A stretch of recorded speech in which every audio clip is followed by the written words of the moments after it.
YouTube. I know we're about to be live radio. I'm not hearing a whole lot on that side, so we'll kind of go from there. But welcome in to the Coach's Corner, live from Brickstreet BBQ here in Fort Scott, Kansas. We appreciate everyone coming out tonight after what was a tough loss for the Tigers. Final score when the clock struck zero was Parsons 25. Coach's Corner is back. Welcome to tonight's show, where we get caught up with this year's Fort Scott Tiger football program and all things Fort Scott High School. Coach's Corner comes your way live from one of the Bowman family restaurants.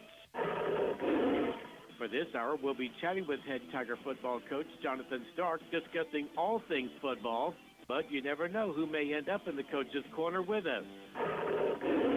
Tonight's Coach's Corner is brought to you on location at Brickstreet BBQ at 3 West Oak in downtown Fort Scott, featuring quality on-site hickory smoked meats, fabulous sides, appetizers, and drinks.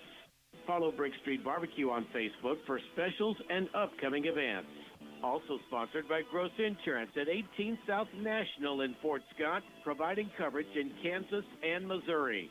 Large enough to solve your complicated insurance needs, but small enough to care. Get a free quote at grossins.com.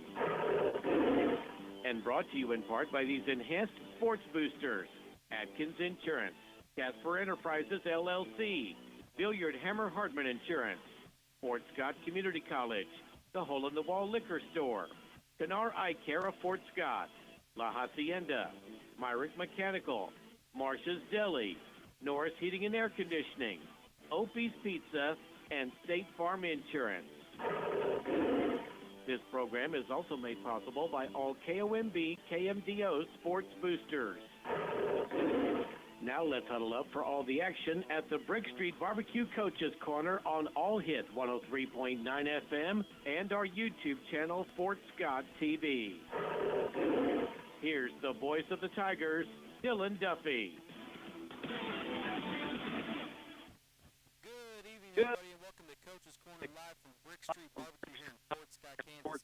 We appreciate everyone coming out tonight after what was a tough loss for the Tigers last Friday. The final score ended up being Parsons 25, Fort Scott 22.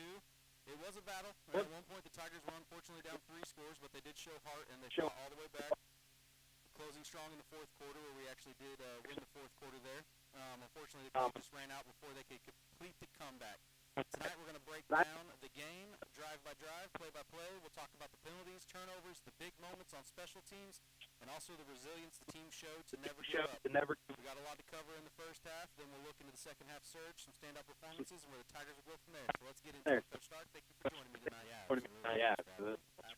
Absolutely. Yes. Kind of brought up there in the opening, is unfortunately didn't go our way at the end of the game.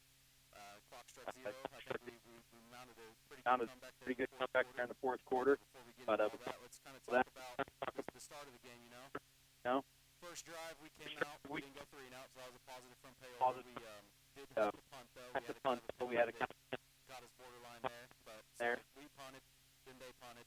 And we unfortunately had another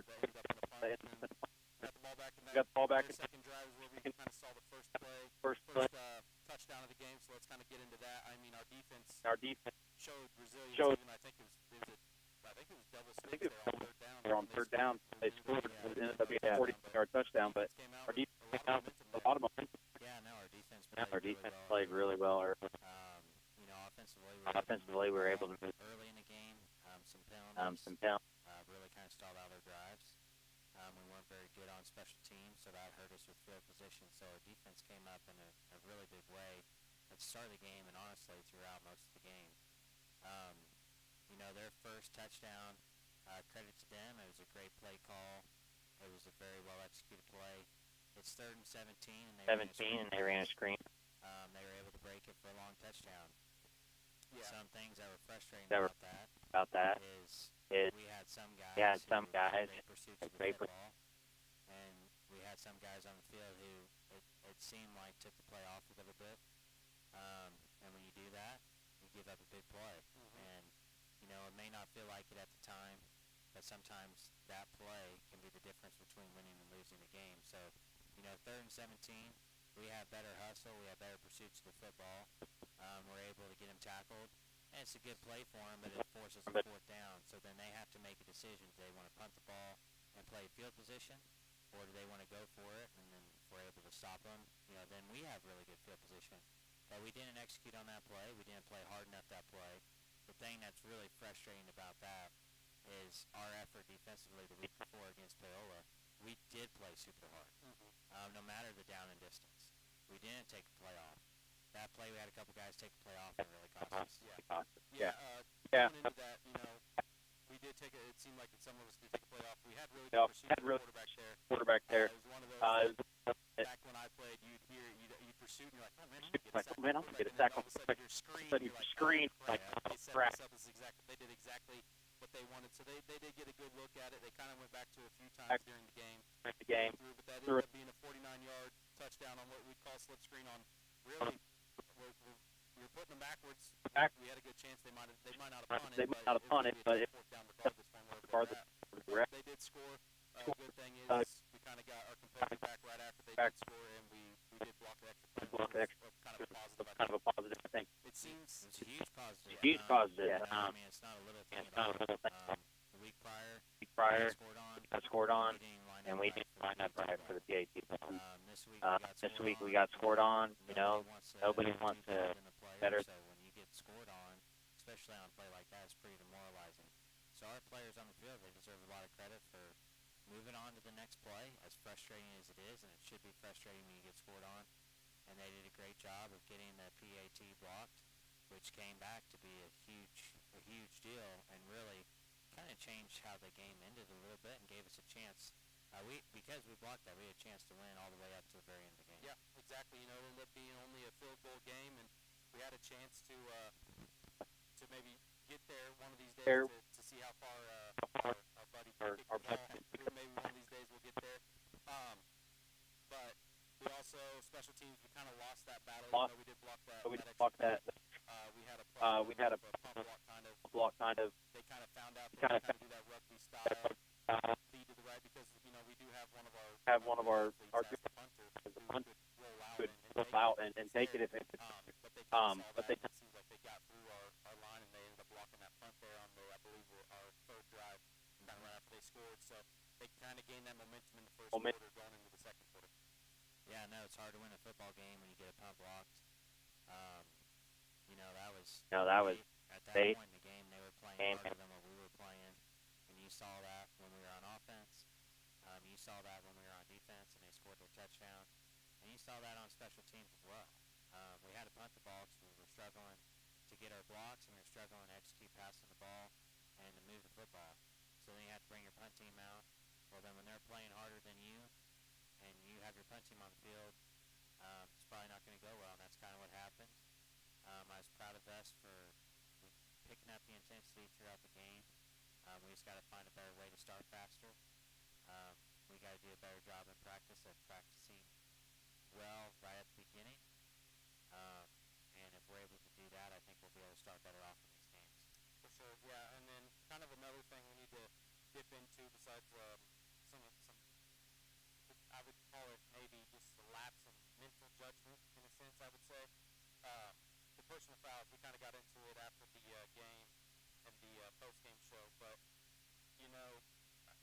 we do understand. I think you as a coach and me as somebody that's watching and calling the game, it's tough. I mean, you are out there, you're playing against another team. I mean, emotions are going to run high, especially when a lot of us don't know what's being said back and forth on the field. Only really the refs and the players do. So it's kind of, I know we got into some discipline issues after that, and I didn't know if you wanted to touch on that, kind of going over this game again. Yeah, I think, I've had a lot of fans tell me, like, hey, I don't know what they were calling. I don't know what, I didn't really see anything. And, the reality is right now we're playing undisciplined football as a team. So, we gave the refs a reason to throw a flag. They threw a flag. We got personal foul penalties because of it. That's not the refs' fault. That's our fault. And the exact same thing happened throughout the game, in all three phases of the game. When we're playing undisciplined football, we're not very good. When we play disciplined football and we play hard and play together as a team, we can compete really well. So personal foul penalties. There's zero excuse. Period. I mean, and I think the players on the team understand that now.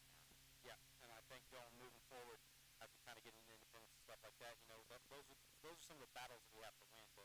The penalties, not having the stupid penalties, even if it's personal fouls or jumping off sides or false starts. We got to get more discipline in that aspect. Yeah, no, I mean, it's a goal of ours every game, and it's been a goal every game this season. We need to have zero pre-snap or post-snap penalties. Zero. Yeah.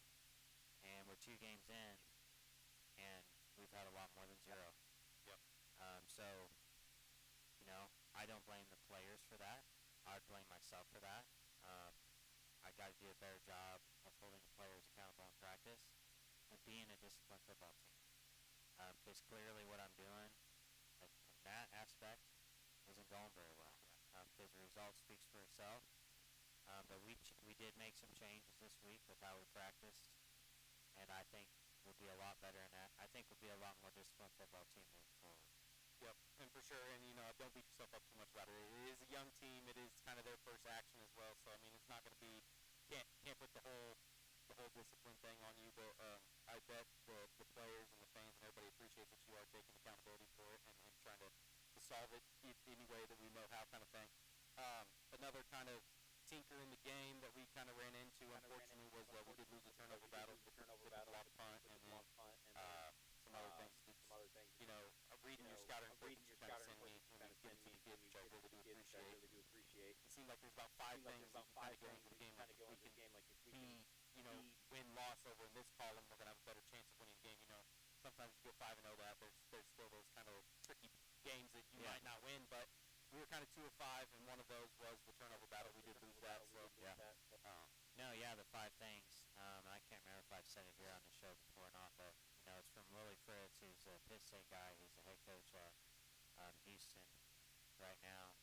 So obviously a pretty smart guy. He's had a lot of success everywhere he's been. I can't take credit for it. It was his thing. I stole it from him. And I'll be honest too. My high school coach, Coach Campbell, I don't remember him ever saying, hey, these are the 5 things we have to do. But he always preached those things. And Fort Scott High School was really good for a lot of years because of it. So we had to rush for more yards than our opponent. We did that against Parsons. We had to have zero pre-snap and post-snap penalties. That's the second thing. We didn't do that. We had to win the special teams battle. We didn't win the special teams battle. We have to win the turnover battle. We didn't win the turnover battle. We lost 2-1. And then you have to win the fourth quarter. So we won the fourth quarter against Parsons. We ran for more yards than they did.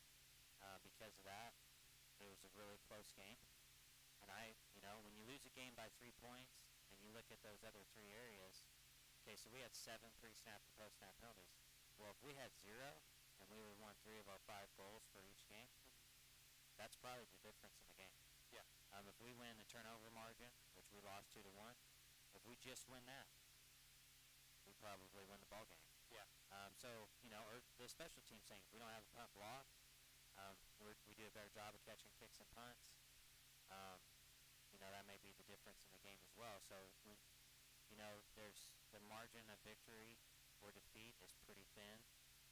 I think our whole point with those goals are if we just focus on playing winning football, we focus on playing smart football.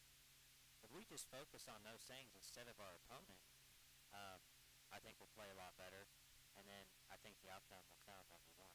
Yeah, and I think you kind of brought it up in that scouting report was, yes, the other team has won, but really what's beat us is kind of ourselves in both games.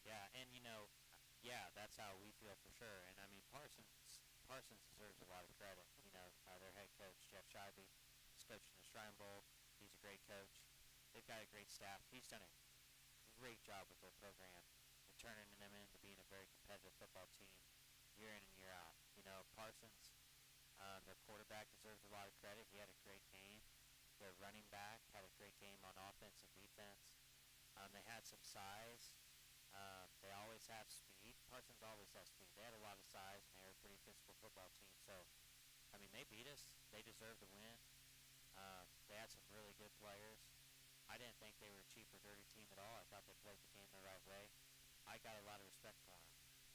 So, it's not, um, it's hard to win high school football.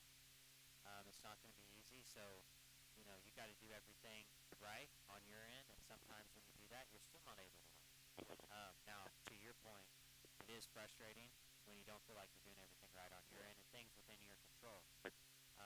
And it's, again, it's easy to say.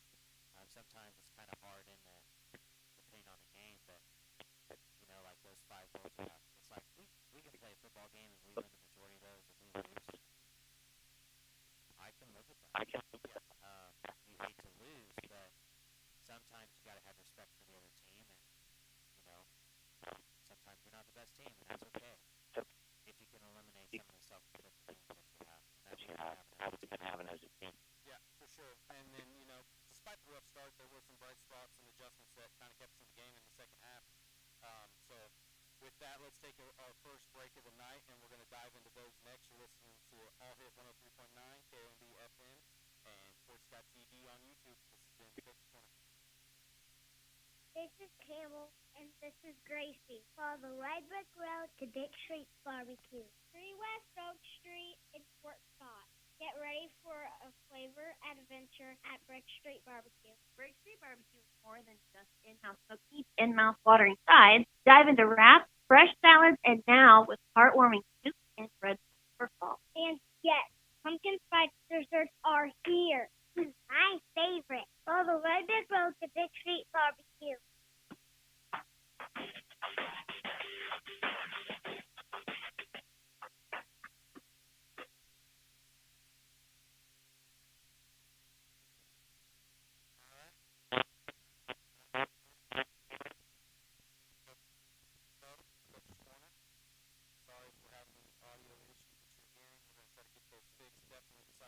Friday night, but wanted to dive into the second half of the Parsons game. I guess before we get into the big things, it did look like Ryder potentially did get hurt, went down, kind of got his helmet taken away from him. Do we want to discuss kind of what happened there? Because he didn't really play the whole second half. He did get popped pretty good. Yeah, no, he got banged up a little bit. He's doing a lot better now. So, he wasn't able to quite finish the game. He wanted to. It was more of a coach's decision. So, he's a super tough kid. He's a super hard-working kid. He didn't do anything wrong at all. Sometimes as coaches, got to take care of your players a little bit with their health, and he's doing a lot better now. He's done everything right. So, yeah, he wasn't able to finish the game. Kind of like you mentioned, the second half, we came out. We're offensively, we were able to move the ball. We had our first couple drives and then turnovers. But we were able to move the ball a lot better than we did in the first half. So it's a little bit of a silver lining. Defensively, we played great. Start second half, we forced three and outs in a row. We just unfortunately weren't able to do much with it. But then after that, we kind of got things going a little bit and have some positives to build on for this week. Yeah, for sure. Kind of one of those positives that we went over. We won the overall rushing battle, like we talked about kind of in the first half, or the first part of the show. And, for what it's worth, Paxton Allen did replace Ryder Newton on the offensive side. It sucks that, his time up was due to kind of an injury, but he ran really hard, and I just kind of want to give him a shout out, just heaving up from the booth. Him and Creed back there in the backfield was running really hard, and when Ryder was in, he ran hard, and just really anybody that had an opportunity to get the ball, they went with it there in the second half. Yeah, no, credit to Creed, Clayton, and Paxton Allen. They both ran really hard in the second half with Ryder out. Excuse me. Gavin Miles is another kid. Thought he had a great game defensively at corner. He also plays running back. He's a guy who can get in, who's going to run really hard as well. So we feel like we have a little bit of depth at the running back position, which is a good thing to have. I need to do a better job as the coach of rotating some of those guys in. But we kind of rode with a hot hand, and Paxton and Creed were both kind of got going a little bit in the second half. Cade started throwing the ball pretty well and with confidence, and we were able to put some drives together.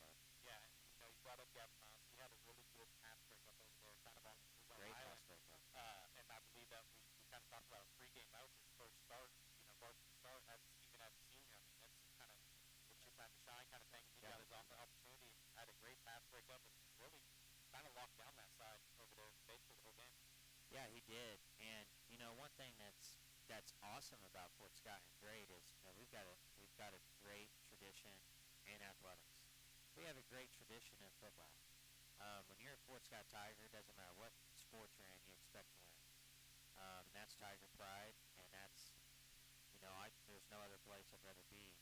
And I'm super thankful to have grown up and been a Tiger. Now, one thing that does come along with that, if we're being honest, is your first varsity football game when you start on Prairie Field, your first home varsity football game, and in Gavin's case, it was his first start. Like, you're pretty nervous. At least I was when I started as a player. I think some of our guys just had a little bit of jitters. A lot of people have asked me, Coach, what'd you tell them at halftime? Not much. Can't take too much credit for that because it was more of the players. We've got some really strong leaders on the team. And, guys like Kate Cannon, guys like Gavin Miles. They kind of rallied the troops a little bit in the locker room at halftime. And we calmed down. We started trusting each other. I felt like we had guys who were trying to do too much. So we kind of got back to just, hey, I'm going to do my job to the best of my abilities. I trust my teammates to get their job done. And I know if we play our game, we're going to be just fine. And, man, the character of our team, or I should say the resiliency of our team really showed in the second half. Because there was many times we could have folded, and we didn't. We kept on playing, and we almost pulled off the victory because of it. Yeah, I think, if we started making that comeback a little bit sooner, I think if we had more time on the clock, it was kind of inevitable. I think we had all that momentum going into the end. And another thing I want to bring up, our defense is pursuing the ball really quick. But I don't know if they ever go under center. They did it about twice, and they kind of fumbled the ball a little bit there. But they really couldn't go under center in the time towards the end of the game. We saw that they were running victory formation there at the end. But I was kind of up in the booth, like, hey, you never know, because if you're in shotgun victory formation, it could be we were getting back there quick enough that they bobbled a snap there. So that was kind of an ode to us that, it looked like our defense and offensive line really did step up. I know we had a couple of changes due to kind of lingering injuries and some want-to, and Brody Stone was kind of first quick game and start at tackle and did that. Yeah, no, at the beginning, Brody Stone started to tackle, played really well on offense. He really, I felt like, kind of had a breakout game defensively along the defensive line. I thought he had a really good game, really disrupted Parsons' game plan. We ended up, our tackles for the second half were Tegan Stiles and Taryn Nutter. And we had moved Tegan from the right side to the left side, and which is where he had played some in the past, and he played well there. Taryn Nutter played well, and as sophomore, that's pretty impressive when you're able to step in the game, and you're able to get your number called and you're ready to go. So he deserves a lot of credit for that. Tegan deserves credit for being able to jump over and play well on the other side. It was to no fault of Brody, but we just kind of stuck with that, at least at tackle in the second half, because we were moving the ball. So we just kind of rode with what was working, and really the second half it felt kind of strange. We either scored, turned the ball over. I think we had one turnover on downs where we just again kind of struggled execution-wise a little bit, running our routes correctly, and so that's kind of what happened in the second half. But those guys deserve credit. And I do want to say something about Gavin again, because he, I kind of got sidetracked when I was answering that question at the beginning, but I felt like he did a really good job of leading. I felt like he really stepped up. It was his first start. He played really well. The moment wasn't too big for him at all. He deserves a ton of credit for that. He was a great teammate. He responded really well to the adversity that happened throughout the game. I'm super proud of him. Yeah, and then, in team sport, that's what, a lot of people sometimes don't understand is that just because you get taken out, it doesn't mean that you did anything wrong or, we need to see a different look. Sometimes, as a coach, you have to understand if it ain't broke, don't fix it. You get one good play or something with somebody in there, you're going to kind of ride the hot hand until it doesn't work. And sometimes it's kind of the KISS method is keep it simple. It's playing good in this game, it might be completely different. And those kids that we had to switch out, it could be a whole different lineup. And that's kind of a testament to your younger kids that you have here at Fort Scott. I mean, a lot of times when we were a bigger school, you honestly never saw the field get any worse. I was talking to some alumni over the weekend. Darwin Willard was Fresno State quarterback, but he didn't get touched in football as a quarterback until his senior year. You have that. We have that with the sophomores that they're getting an opportunity and they're showing out. You have three freshmen out there that's playing as a sophomore and playing for minutes. You got another one coming up. That's not a knock at anybody else or anything else. It's kind of beneficial in this day and age to have kind of rotate in some other players and get that experience. Absolutely. And, one thing, our younger guys deserve a lot of credit. We played a JV football game at Parsons on Monday night. We took all sophomores. We didn't take a single junior. We had 16 kids in the game. Man, they battled it out. They won 26-6. We sent our freshmen and played Uniontown's junior varsity. And, that was a solid game. We were able to win that game 38-8 on Monday night. So, we're in a situation, we've got a lot of younger kids who play football, more so than the other teams in our schedule. We got to work really hard and be creative to find enough games to try to get as many freshman games and as many JV games as we can. Mr. Del Torre has done a great job of that as the athletic director. The parents have been very understanding. It's something that's fluid every week, which is tough, so you kind of feel like it's always a last-minute thing. But we do it because we want to get the kids as much game reps as possible because, like you said, to the development, there's no substitute for game reps. Even a JV game, there's zero substitute for it. So we're able to get our guys some of those reps, Gavin Aiken, quarterback, JV quarterback. Quarterback's one of the toughest positions to play in sports. Everybody knows that. Especially in triple option offense. Our home opener for JV-wise was against Bill. They played quite a few juniors. And, Gavin did all right. Man, I tell you what, the game against Parsons, I wasn't there. I was back at practice, but the other coaches kind of came back and were like, man, Gavin took some big strides and played really well. And you could see a big difference from JV game 1 to JV game 2. He's a kid who every day works really hard in practice and gives a great look. So, I think he's going to be a heck of a player one of these days on Friday nights. And when you're able to get kids games and develop them, it helps you have a better program. Absolutely. That's kind of the biggest thing with the games on Monday that you're able to send our freshmen into down our game, obviously those parts of the play. It's good for their development, like you said, by finding games. That's sometimes a big thing because, not only are our numbers down, but around the whole Southeast Conference, and everywhere else, number winners. So it's tough. So it's good that we're finding those extra games and getting game references as well. Yeah, and a couple other kids, those JV kids. I mean, Terry Nutter played every snap in the second half on offense, and then played every snap on Monday night in a JV game, and hasn't missed. I mean, he's been great at practice. Isaac Bishop and Bryson Clark, like both of those guys are really promising young tight ends and defensive ends. And those guys, it's hard to find tight ends and defensive ends. So we're super excited about those guys. They're both sophomores. Both of them have played some on Friday night. I could see both of them playing more as the year goes, just depending on how things play out. They both played on Monday night.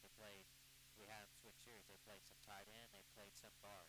And they jumped in and did a good job. They've been here in practice, battling out. They're both banged up a little bit because football's a physical game. We try to practice physical. And your sophomore year is tough when you're playing JV, you're a scout team, you're playing some with the ones. It's tough. Yeah. And, those guys deserve, not just those guys I mentioned, but, man, those JV guys on Monday nights, like Jax Armstrong got in the game as well on Friday night. He does great in JV. So those guys deserve credit. They're working really hard. They're doing the right things, and it'll pay off for them. Yeah, and, that's another thing kind of I brought up when I was talking to somebody over the weekend is, sophomores, you're 15, borderline 15, 14 in some cases. You're going up against, you're playing varsity minutes, meaningful varsity of what, you know, nationally we consider adults at 18 years old. I mean, some of them, depending on when they start, they can win 19. So, I mean, you got some young kids out there playing against some grown men, I mean, basically. So it's good that they're kind of taking a look. Like you said, they're probably going to be banged up a little bit because they're popping pads, but, you know, our ones, they're popping pads, other teams' ones, they're popping pads. Then with their focus, they're really good with their team, so they're really getting a lot of reps, which is going to be good for them in the long run. But I do want to get back to kind of our game and come back to Parsons. You know, I brought it up right before they kicked off. I think we were down three scores at that time. Man, if we get a good return here, something could happen. And Creed, you know, before that we kind of let the ball bounce and Creed kind of went up to block instead. But it kind of seemed like after that we switched up to Creed to pitch around to go get the ball and take off. And he had a really great return there. Right before I believe Aiden Oberlin scored there, a little touchdown on the tight end cross. But if you kind of want to discuss some of our scoring plays that we saw. Yeah, no, so, you know, before that return, kind of, we told them, like, special teams is huge momentum plays. You either lose momentum or it can be a play that sparks. And that was it. We had a great return. It gave us a lot of momentum, and it gave us great field position. So we were able to go out there and play with a little bit more confidence and play with a little bit more belief. We were able to drive the ball down the field and score a touchdown. Caden had some really nice passes. Our offensive line did a great job blocking. Our receivers ran great routes. We were able to score pretty quickly, which we needed to do because we were behind. Then we were able to get a couple stops, and we were able to score fast. And, you know, then kind of towards the end of the game, we were able to move the ball. We really felt like if we got the ball game, we were probably going to be able to score again because we just got hot. You know, things started clicking. You know, we kind of got in the groove. And I think you could see the players, they started offensively, we started to play with a lot more confidence. And when we did that, we played better. We just weren't able to get one more stop at the end of the game. And credit to Parsons for having some good plays and finding a way to get the first down. We need to come out Friday night and play with confidence from the beginning of the game. Yeah, and I think we will. I think that's something in practice, you know, we really probably discussed and worked and harped on. But hey, let's get started earlier. Passing in Paola too, and granted, it was a different atmosphere because it was at home. It's your first home opener, and some players it's their first game ever, kind of thing, like we did allude to earlier. But you know, we showed good, so maybe leading into now we got our next home game, we're going to be able to get in. But before we take our last break and kind of get into that game, I do want to talk about, you know, our fourth quarter. We brought it up that we did outscore Parsons in the fourth quarter, and it kind of seemed like, I mean, we lost, but it was one of those time ran out kind of thing, and that's kind of sometimes how you look at it is, you know, you lost the game because of what happened previously, but time did run out there at the end because, like you said, in the scouting report, we did outscore Parsons 15-6 in the fourth quarter. Yeah, no, so, you know, the end of the game was kind of chaotic. You know, we had those personal foul penalties. Kids, you know, starters were getting taken out of the game. So we started putting in some backups. And you know, we responded, I thought, you know, minus the personal foul penalty. So obviously that's not responding in a positive way. But, you know, when you get a personal foul penalty, you give up the first down or it puts you way back behind the chains. You got to have the resiliency and obviously the mental toughness to keep battling. And our guys kept battling. So they deserve tons of credit for that. You know, nobody wants to perform well. Nobody wants to do well more than the players do. And they stepped up. They deserve the credit. They stayed together as a team. They kept battling. They started to execute under pressure. And I felt like they got a lot more confidence once they did. So, you know, kind of what we've tried to build off of is, hey, we pressed a little bit. Parsons was a great football team. We played a great opponent. If we play well, we have a chance to beat anybody on our schedule.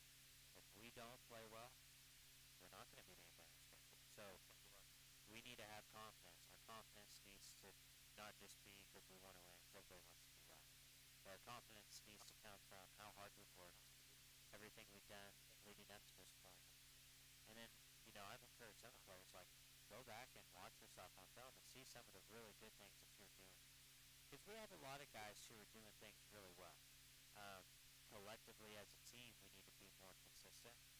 Um, and, you know, that's our biggest problem is whether it's offense or defense, we may have 9 or 10 guys who execute really well.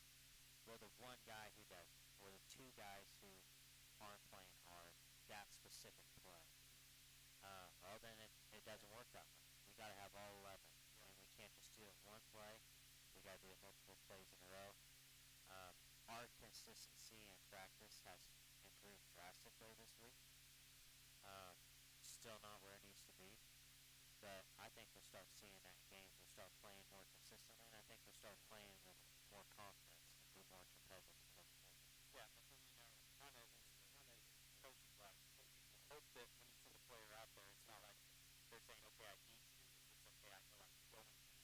That's the confidence you're expecting from them. They're going to go out.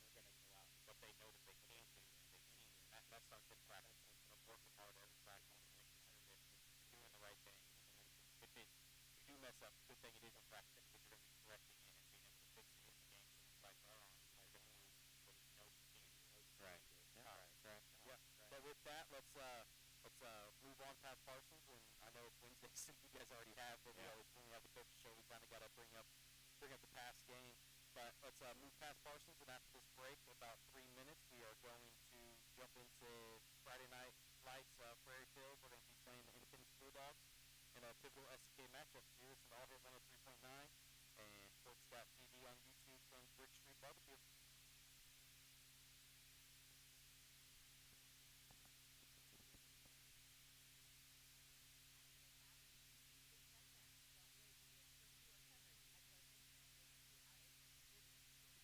Get you back on the road.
All right, and welcome back to the Coach's Corner on Sports Scott TV and All Hit 103.9. We are having a couple of technical difficulties, so sorry if this is kind of overlapping with everything else. We're going to do the best we can to finish up here and get back in the studio and kind of figure out what's all going on that end. But like we talked about going into break, going into Independence here, obviously on our end we need to ball security, we need to be a little more disciplined, and we need to really work on protecting the punts, catching kicks clearly, the kind of the little things that we brought up in our 5 goals.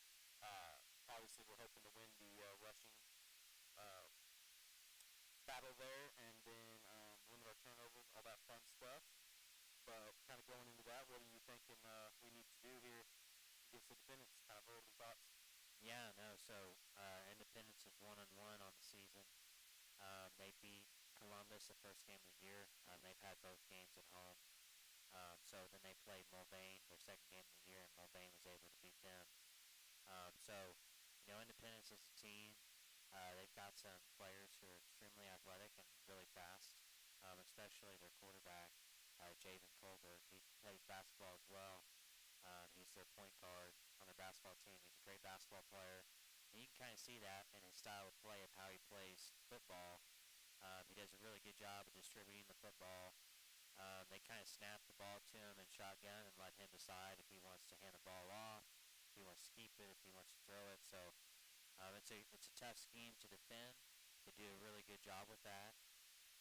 They've got some size up front, and they pull their linemen a lot, so we got to make sure we have our eyes in the right spot and get a good run pass scheme. They've got a really talented receiver, Kellen Lanning. He's a basketball player as well. They like to get him the ball. They got some big backs who play linebacker on defense, who run the ball really hard.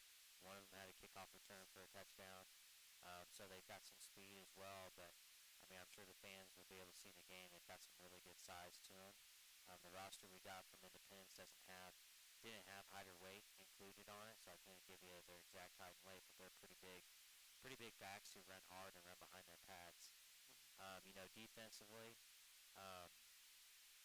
I'm really impressed with their defensive line and their linebackers. I'd say the strength of their defense is probably in the secondary. They've just got a lot of speed and a lot of talent back there. But that's not to discredit their linebackers and their defensive line. They've got a good mix of size in their defensive front. They do play some guys who maybe a little undersized, but the ones who are undersized make up for their lack of size with their effort. So they got some defensive linemen who will get off the ball. Hopefully we can match that intensity. As far as what we're expecting them to do scheme-wise, it's pretty similar to, honestly, Paola and Parsons, both defensively. So I think we'll kind of see something we're used to seeing. And then as far as their offense goes, it's going to look pretty similar to Parsons' offense. They pull their guards a lot. They spread you out. They try to put you in a bind where they can run or pass the ball with their formations. So a little similar to things that we've seen so far this year already. Yeah, and we kind of brought up they kind of have their main athlete as their quarterback, which you see a lot even in college ball for sense. But in high school ball, you kind of want your best player, if you can, to have the ball right off the snap and everything like that. So you brought up Javen and how athletic and dangerous he is with his legs, and then you kind of brought up their defense and schemes, and that they're probably going to be blitzing quite a bit with kind of their interior linebackers. So with the option keying off of a lot of players, it's a little bit easier to kind of read those. So just looking into it in practice and all that, we had better decision making at the offensive line. I know we're kind of mixing people up, and really yesterday was the big first practice because you got your JV and your freshmen going out to other games. But just kind of any ideas of what we're going to do on the offensive line to open up some holes for our backfield? Yeah, no, they've gotten better. I feel like every day we get a little bit better. Mm-hmm. Practice this week has kind of been a pain because, the past 2 days there's been a thunderstorm rolling at about 3:30 out of nowhere. So we've been, we had to delay practice a little bit yesterday. We had to today as well, not for quite as long because it cleared up pretty quickly. So we've had to deal with that, which is, it's not an excuse at all.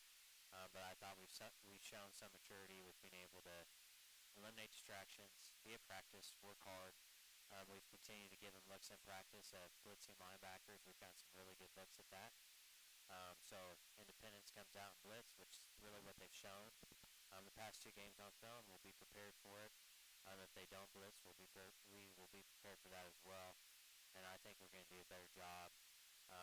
I feel like we got better from our game against after Paola. I think we took a step forward against Parsons, and I think we'll take another step forward on Friday night. You know, that's probably more than half the battle. You definitely just want to continuously get better. So you're putting better product on the field. You're putting better product of understanding everything and that's going on and all that. So it's good to see that we're improving on run blocking and everything like that. And hopefully we're working on kind of on our pass game as well. You know, that the second half we started connecting on some of our passes and it benefited as well. I think when I was looking at kind of the huddle that, you know, we're blessed to have and being able to watch film and all that, we were about 68% on the run side, and I think about 32 or so on the passing side. And I don't know, kind of going into it, I know it's kind of, you start out, this is kind of the game plan, but then you're going to take what they give you. Do you like to see that more balanced going in against Independence, or is that kind of about a 70-30 split is about right where you enjoy being? Yeah, you know, I think it changes a little bit game to game. You know, we against Parsons, we always want to run for more yards than our opponent. We were able to do that. When you get behind, you got to pass the ball a little bit more. So we started doing that. Then we really started connecting on some of our passes. So we ended up, you know, we had 7. I think we were 8 of 17 passing the football. Excuse me. And so we were able to get the passing game going a little bit. I don't remember the exact stats, but I think we'll continue to improve our accuracy and, you know, complete a little bit of higher percentage. But we'll kind of see how Independence is playing us and just try to attack them where they're weak at. Yeah, and you know it's really all you can do is when you're playing a different opponent and you only have roughly 2-3 days before each game to kind of get into it. You're just going to dive in the film room, figure out what you want to do, and just try to attack their weak point, and you're going to expect the same from them, that they're going to attack your weak point, and usually the team that makes the least amount of mistakes and is more mentally prepared and, you know, stays mentally tough is going to be the team that perseveres on a Friday night, and we're going to hope that supports Scott Tigers here on Prairie Field. But kind of just on our, you know, keys to our win on the offensive side, we're going to want to protect Caden as much as we can, you know, to hope he gets enough time to either make a good pass or make the right read and kind of get after that. I know in the scouting report you kind of talked about one of their DNs being quite a bit athletic as well, and we just kind of want to dive into what our offense is. Obviously, we're not changing. It's the same thing that we've ran, and, you know, Aaron talked to you about that you were a quarterback for the Tigers back in the day, and he was too, and you guys ran the same thing, and you're doing the same thing now, so we're not going to have the surprise effect against any team. It's going to be the discipline effect and running our right fits and getting the hats on the right heads to block, and kind of just what you've been seeing by, you know, most of the time we're keying off of the DN. Yeah, you know, one thing about our offensive scheme is, you know, we try just to have answers for however the defense could play us, and we try to have plays that complement each other to where, you know, we have 4 plays, and maybe if the defense overplays to stop one of our bread and butter plays, then that makes them kind of susceptible to some of our complementary plays that we have. So I feel good about, you know, our game plan offensively, feel good about our game plan defensively. You know, I just want the players to come out and play with confidence. I want them to have fun, enjoy playing at home. It's always great to play home. So you can't take that for granted because you just never know when an injury is going to happen. You only get so many home games. Season goes by really fast. You know, I can't believe it's already week 3. Yeah, I mean, I remember. It is flying by. Mm-hmm. So, you know, it's an exciting time. I love the routine and the structure of football season because you know what every day is going to look like. Mm-hmm. And, you know, there's a lot of urgency to get things done because if you don't get it done on that day, it's going to impact you in a negative way on Friday night. But I think we've had a good week. You know, I think we're prepared well. I think our players have taken another step forward. I'm really proud of how they responded to a tough loss. The loss of Parsons, it was heartbreaking. It was, I would say it's a devastating loss. And it should be. You shouldn't want to lose. And that's with all respect to Parsons, but I think we took the loss hard. I think we took it hard in an appropriate way. I don't think we dwelled on it too much. I think we used it as fuel to come out and practice harder and get better. And I think that's what we've done. I'm proud of the players for doing that, and I think we'll be ready to go on Friday. For sure. And then, kind of going into that, we only got about 9 minutes left here on the coach's corner. So definitely want to just get some updates on some injuries or anything else that you're kind of seeing that we need to discuss. If there's anybody that's going to be unfortunately not able to go Friday or anything like that, or just kind of the bumps and bruises of being week 3 in high school football. Yeah, no. I think we're we always have a few players who are a little bit banged up. We're still trying to wait and see on some of them.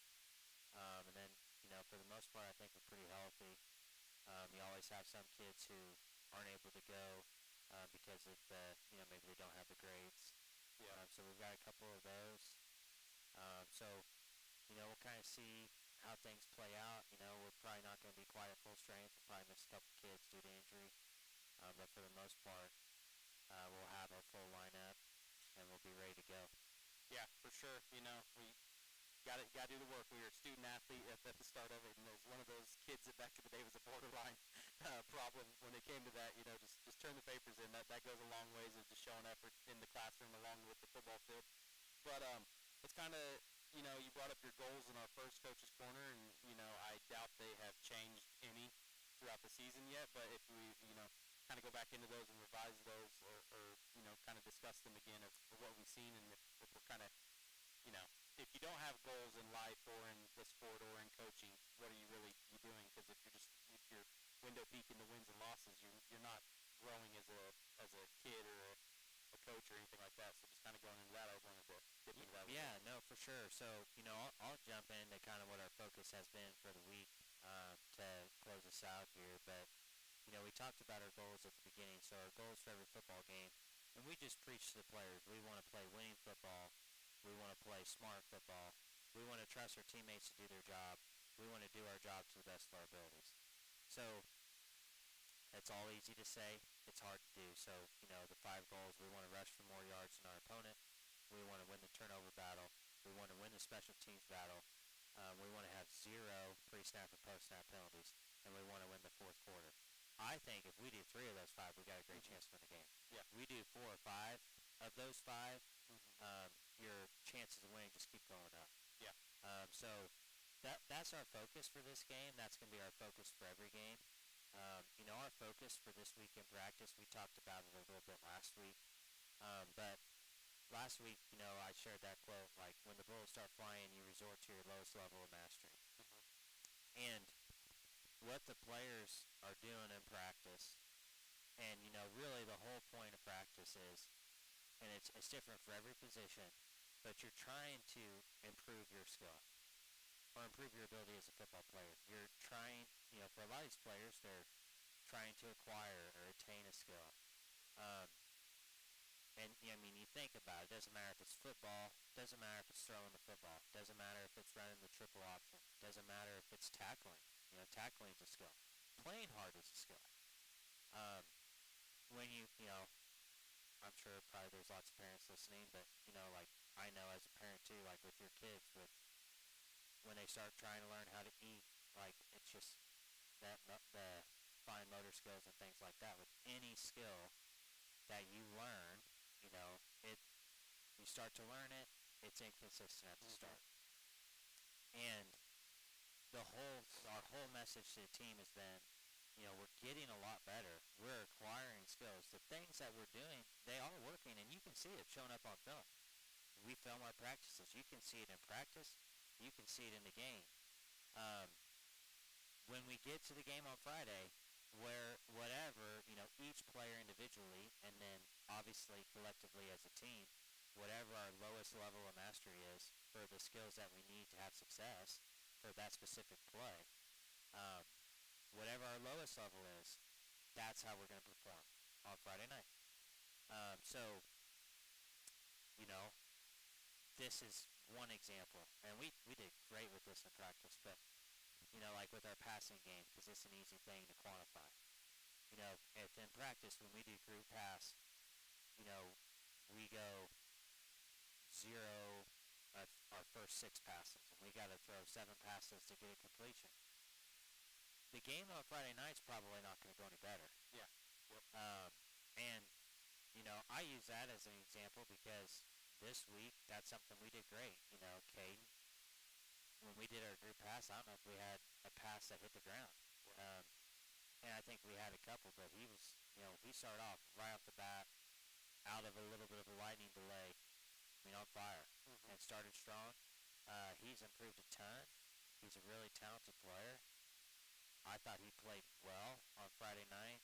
He had 2 touchdown passes, had some big completions with a lot of pressure at the end of the game. I think he's going to play even better this Friday night and continue to play well throughout the season. Yeah. So I think, you know, that's been our message to players. I know we're getting close to 8 o'clock, but I'm proud of them. I think they've done a really good job of working hard. I think they've done a great job of buying into the way we're trying to do things. And I think it's going to pay off. Yeah, and you know, just to piggyback off of everything that you brought up there is, you know, even in the workforce, I've got into it, and I was always told by some district managers, you can control 2 things in your life, no matter what you're doing. You can control your attitude and your effort, and that's kind of what you really hope to see, that, you know, our attitude's always good going into practice, and our effort's always going to be there in practice and then going into the game. And, you know, to Caden that you brought up, he is a senior, but this is, you know, we had Lennox Van last year, and so this is going to be his 3rd game as a varsity starting quarterback. So, you know, as long as he's taking those step up, it's going to be a lot better for him going into it. Absolutely, and quarterback, you know, it's just one of those positions, and you see it with any sport, like, or any level, I should say, not sport, but the only way to get better at quarterback is to play quarterback in the game. Exactly. Yeah. And so, you know, kind of like we talked about earlier, that's why those JV games and freshman games are so important. He's got a lot better, and he's going to have a great senior year. For sure. But definitely appreciate you, Coach Stark, for joining us today. Sorry if there's any technical difficulties on our end or audio difficulties. We're going to patch that up by Friday, hopefully, and then definitely next week, Coach's Corner here. But before we wrap up tonight's show, I do want to take a moment to thank Brickstreet BBQ for hosting us here in Fort Scott, and thank all of you both here in the crowd and listening in supporting Tiger football. Last week, unfortunately, was a tough loss, but this team showed heart and fight all the way to the end, and they're going to learn from it, and they're working hard in practice, and they're ready to bring the energy back home. Back home is this Friday night, 7 p.m. Prairie Field is the place to be. It's going to be our kickoff of our SCK conference battle against the Independence Bulldogs, and we're definitely going to need Tiger Nation out in full force, loud, proud, and behind these players for the opening kickoff to the final whistle. Make sure you grab your friends, family, and let's pack Prairie Field this Friday night. That's a lot of F's there. Let's give these Tigers the home field advantage they deserve. We'll see y'all under the lights on Friday. Coach, thank you. And as always, go Tigers.